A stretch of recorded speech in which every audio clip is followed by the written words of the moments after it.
Michel Lambert, je suis très heureux de vous revoir, de vous re-rencontrer, même si c'est à travers ces écrans que nous venons de manipuler longuement avant d'arriver à trouver l'un et l'autre une image qui nous permette de procéder à cette interview à propos de votre dernier recueil de nouvelles paru chez Pierre-Guillaume Deroux, qui est devenu votre éditeur habituel, sous le titre « Je me retournerai souvent ». Alors, un mot sur le titre, tout simplement. C'est un fragment de Corps de chasse, extrait du recueil Alcool de Guillaume Apollinaire. Mais c'est peut-être aussi une manière, par ce titre, d'entrer dans votre perception de ce qu'est une nouvelle.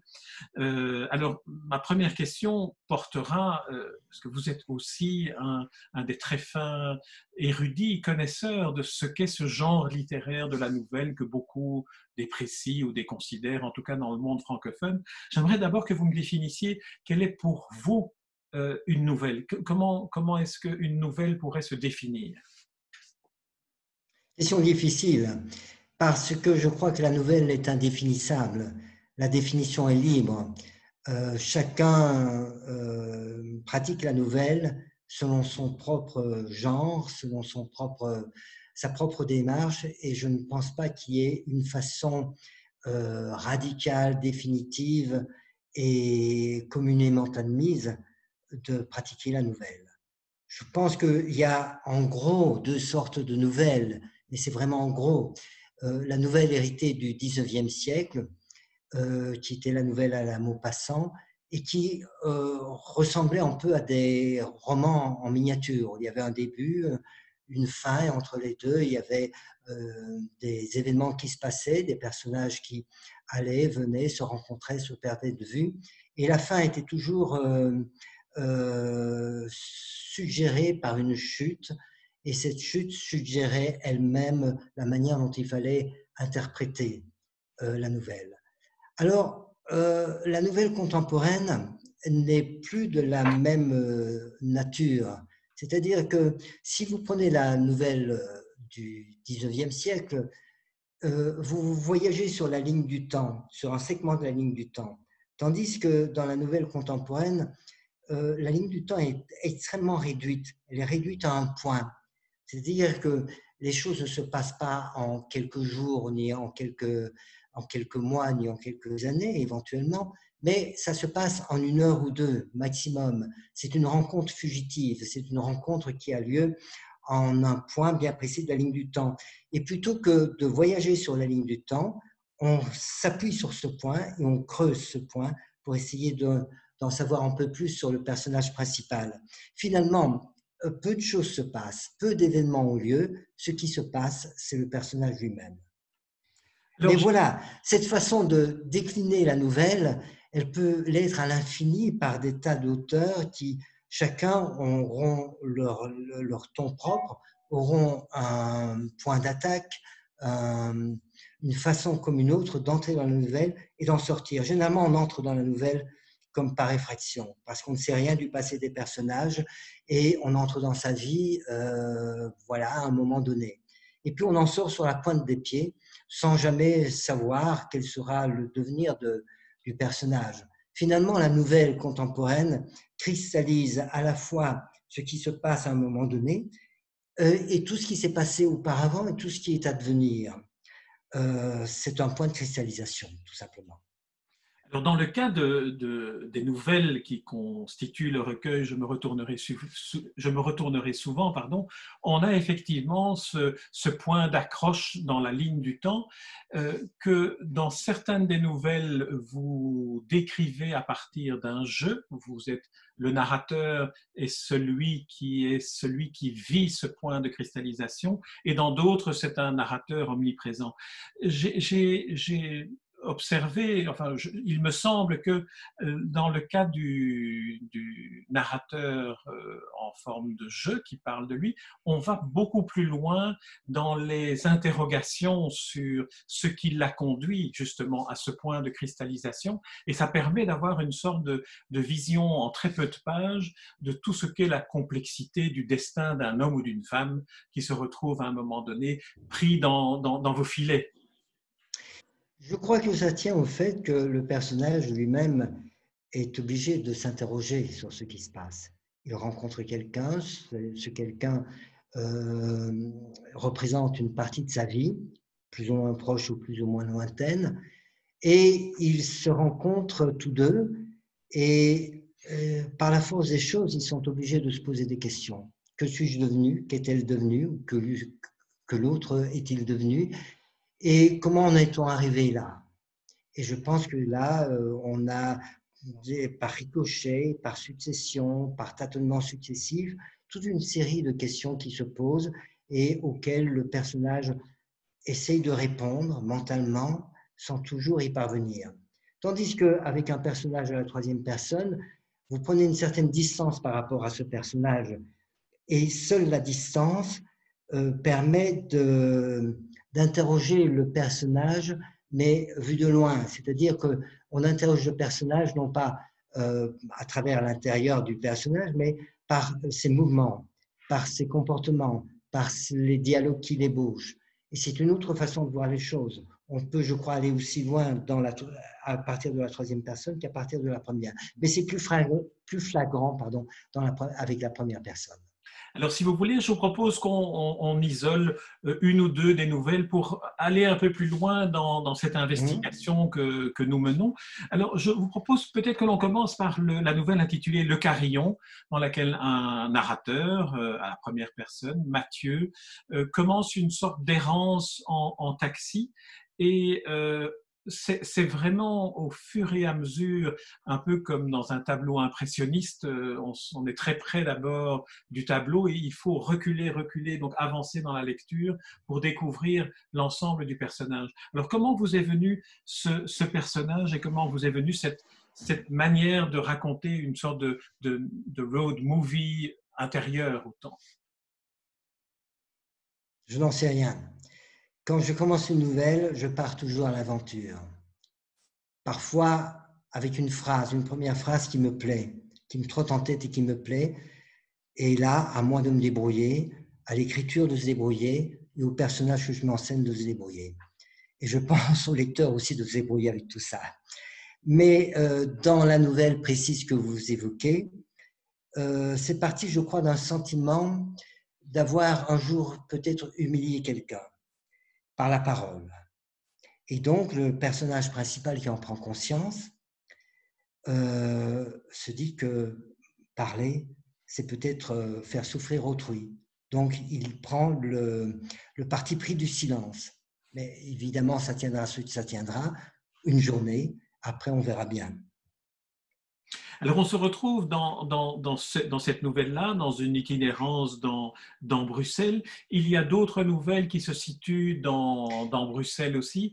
Est-ce que une ville comme Bruxelles est une source d'inspiration pour ce type de personnage-là que vous promenez en quelque sorte, comme d'ailleurs dans La main agissante, qui est une autre nouvelle dont j'aimerais qu'on parle, où en plus on aborde des personnages du réel, comme le chanteur Arnaud et j'allais dire, son Stampf Café, l'archiduc. On se retrouve aussi dans ce cas-là, avec un personnage qui est un groupe de personnages qui sont plus ciblés socialement, ce sont des comédiens. Alors là, d'où vient et comment se construit ce type de confrontation entre ces personnages-là, dont l'un indique cette très belle phrase qu'il a perdu son talent pour l'amitié. Merci de la souligner, cette phrase. C'est vrai, parfois on perd son talent pour l'amitié comme pour d'autres choses. Mais c'est une question difficile, encore une fois, que vous me posez, parce que je n'ai pas de recette toute faite. Alors simplement, si ces nouvelles se passent à Bruxelles, c'est parce que j'avais envie qu'elles se passent dans un univers urbain. Et Bruxelles est un univers urbain que je connais plus ou moins bien, en tout cas les quartiers que j'évoque. Et voilà, sans plus. Et l'allusion à Arnaud, c'est effectivement quelque chose qui m'est arrivé. Un jour, j'ai rencontré Arnaud, il était assis sur une chaise sur le trottoir en face de l'archiduc. Je l'ai salué, il a levé le poing et nous nous sommes salués point contre point. Voilà. C'est tout ce que je peux dire. Et alors, à partir de là, évidemment, l'imagination a joué son rôle. C'est vrai que Arnaud, assis sur sa chaise, avait l'air très triste, il avait l'air très déprimé, il avait l'air très seul. Et cette solitude, cette tristesse qu'il développait au regard des autres, eh bien, elle a déteint sur l'ensemble de la nouvelle et sur les autres personnages. C'est vrai que dans la quatrième de couverture, qui est souvent une manière très schématique de Oui. présenter un livre, on évoque beaucoup la solitude. Moi, le sentiment que j'ai eu en lisant l'ensemble des nouvelles était plus cette incapacité à ce qu'il y ait une forme de rédemption dans ce que les personnages se reprochent d'avoir fait. Parce que dans nombre de nouvelles, les personnages ont une sorte de remords de quelque chose qu'ils ont fait, qu'ils n'auraient pas dû faire, ou de quelque chose qu'ils n'ont pas compris et qui a induit une attitude ou une réaction qui n'était pas appropriée. Et je pense par exemple à la maison du dentiste, qui est la dernière des nouvelles, où là, Oui. il y a un point de vue qui est tout à fait sidérant, qui est que le narrateur observe une maison et reconstitue à partir de ce qu'il voit de la maison, il réimagine ce qui s'y est passé, ou en tout cas le peu qu'il en a connu. Enfin, pour toutes les nouvelles que vous évoquez, il y a un point commun, je crois, c'est cette rencontre avec un personnage célèbre, avec une maison, avec une amie fréquentée autrefois. Et cette rencontre induit la constatation suivante que se fait chaque fois le personnage, c'est que les jeux sont faits, c'est qu'il n'y a pas de second acte possible, d'où le remords, d'où le regret infini et la solitude de ces personnages, parce que ce qui s'est passé autrefois ne peut plus se rejouer, et ça a eu lieu, et on ne peut pas revenir en arrière. Donc il faut essayer de rebondir là-dessus, mais ce n'est pas toujours facile.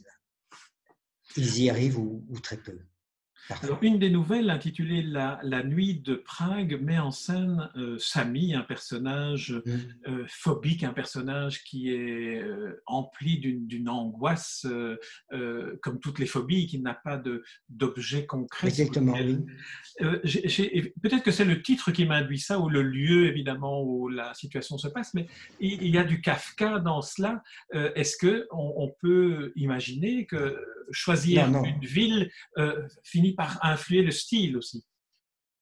je ne crois pas. Je ne crois pas du tout.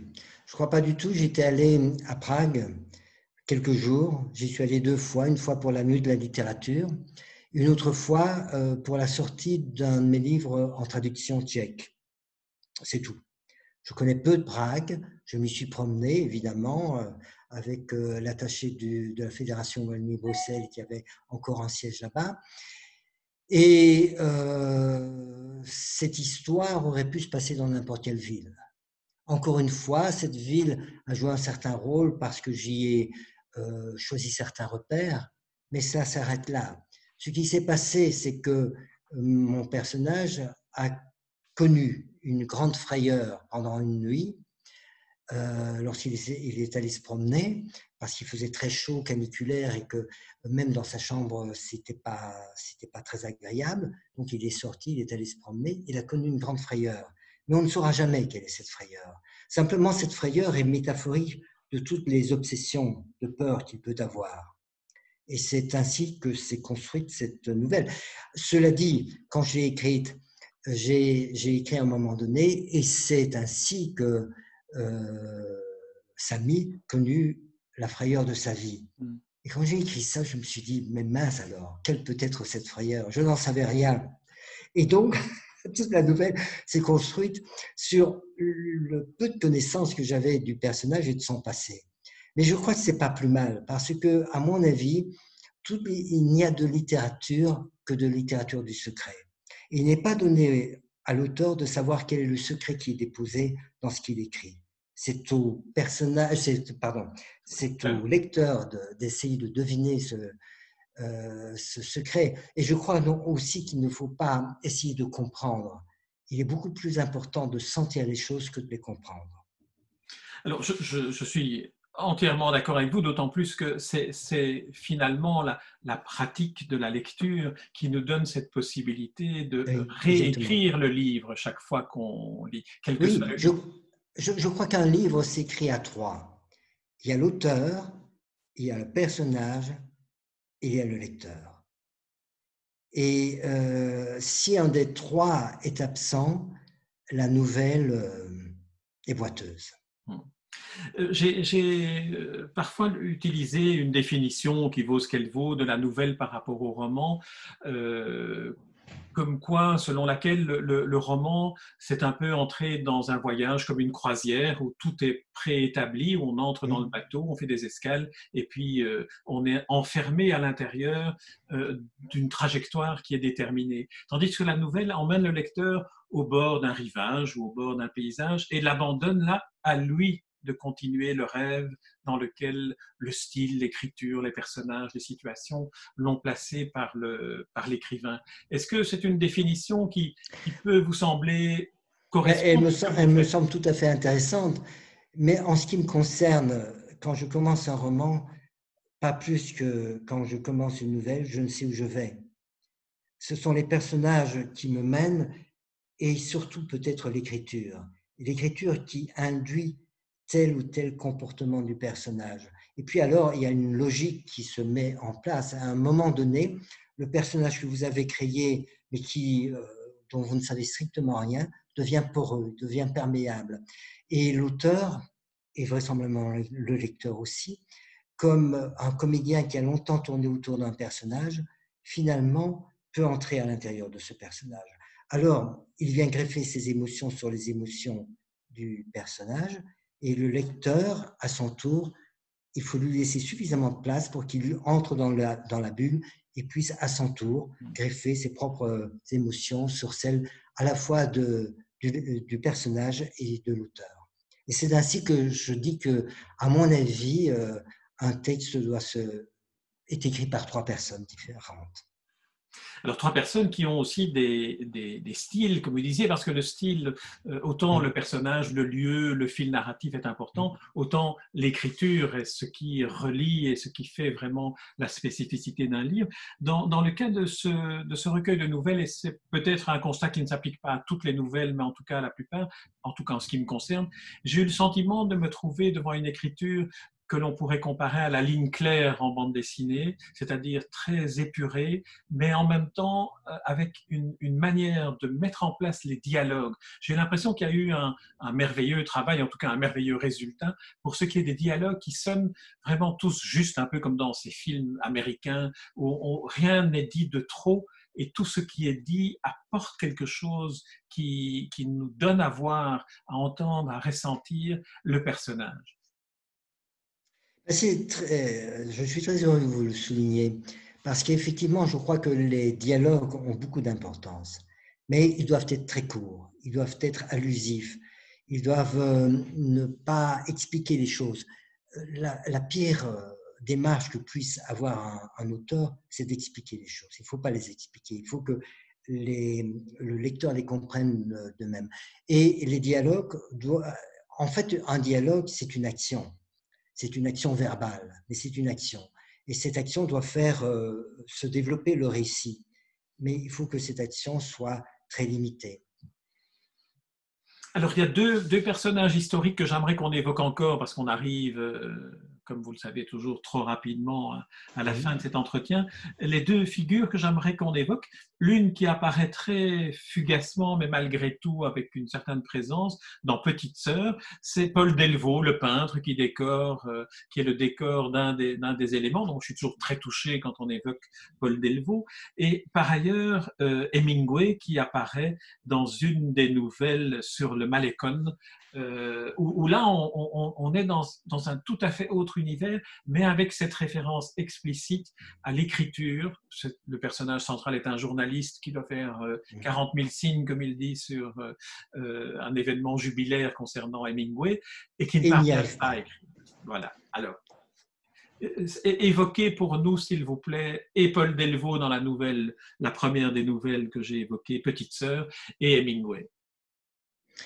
Que Paul Delvaux se retrouve dans une nouvelle ne m'étonne pas, parce que tout simplement, Paul Delvaux est un peintre du mystère, des personnages figés et dont on aimerait que ces personnages se meuvent, des personnages qui ne parlent pas et dont on aimerait que ces personnages parlent. Et donc, il ressemble dans une certaine mesure à Hopper, sinon que c'est un autre registre. Hopper, c'est le réalisme teinté d'un peu de fantastique, tandis que Delvaux, c'est évidemment quelque chose de beaucoup plus surréaliste. Mais malgré tout, ils ont un point commun, c'est-à-dire que les personnages sont figés et ne parlent pas. Et il y a une sorte d'incommunicabilité entre les personnages, Et ça m'intéresse beaucoup, parce que dans la plupart de mes nouvelles, il est question aussi de la difficulté de faire passer un message à autrui. Euh, je, Ça, je, je oui. rebondis sur la comparaison entre Hopper et Paul Delvaux en me disant, en vous écoutant, dans le fond, vous pourriez prendre une série de tableaux de Hopper et pour chacun d'entre eux, inventer une nouvelle. Tout à fait. J'ai déjà eu l'intention de le faire, Ah, très voilà. bien. Vous précédez un souhait que je vais bientôt formuler à mon éditeur. Très bien, très bien. Non, mais alors, je vous encourage à le faire. C'est vraiment. Parce que peut-être que plutôt que Linkler, comme j'essayais de vous identifier maladroitement à la Linkler, Non, non, non. Je c'est plus suis à la ligne content que vous Hopper. ayez. C'est plus Oui, à la mais ligne je suis Hopper. très heureux que vous ayez souligné la ligne claire parce que j'aime beaucoup la fluidité de l'écriture. Je crois que il faut que les obstacles dans la lecture ne doivent pas venir de l'écriture. Ils doivent venir éventuellement de la complexité des personnages, mais pas de celle de l'écriture. Bon, venons-en à Hemingway. Hemingway, oui. Qui écrit aussi Hemingway beaucoup de nouvelles. Hein. qui a écrit beaucoup de nouvelles et dont l'œuvre de novelliste me semble peut-être supérieure à celle de romancier. Alors moi, ce qui me frappe chez Hemingway, c'est l'efficacité, bien sûr, mais c'est aussi le rythme particulier de son style que j'aime beaucoup, vraiment beaucoup, qui me semble inimitable, bien que lui-même se soit servi un peu de l'écriture de Gertrude Stein. Il faut savoir que Gertrude Stein a été une sorte de grande prêtresse de la littérature et des arts plastiques dans les années folles, dans les années 20-30. À Paris. Et à Paris, bien sûr. Et Hemingway a fréquenté beaucoup Gertrude Stein. Elle était la marraine d'un de ses fils, son premier fils, je crois. Et il admirait beaucoup Gertrude Stein, à tel point qu'un jour, il a recopié intégralement un manuscrit de Gertrude Stein pour bien s'imprégner de son style. Alors, ce style, il se retrouve un peu dans le style d'Hemingway, mais Hemingway a transformé ce style selon son propre génie. Voilà. Et c'est vrai qu'Hemingway Ce que était je un. voulais dire à propos d'Hemingway, Oui, non, tout à que fait. j'aime beaucoup en tant qu'écrivain aussi. Oui, oui. Mais Hemingway, effectivement, a comme vous ce sens de l'efficacité de la phrase, mais surtout de l'efficacité de la sincérité, de la simplicité, je dirais. Je crois que, encore une fois, vous êtes un bon lecteur, parce que je pense que ce qui compte le plus dans l'écriture, c'est l'authenticité. C'est l'authenticité de l'écriture traduit l'authenticité de la projection de soi dans l'écriture. Je pense que on n'écrit jamais que pour montrer finalement qui on est, mais pas nécessairement qui on est dans la sphère sociale, qui on est intimement, avec tous ses défauts, toutes ses complicités, etc.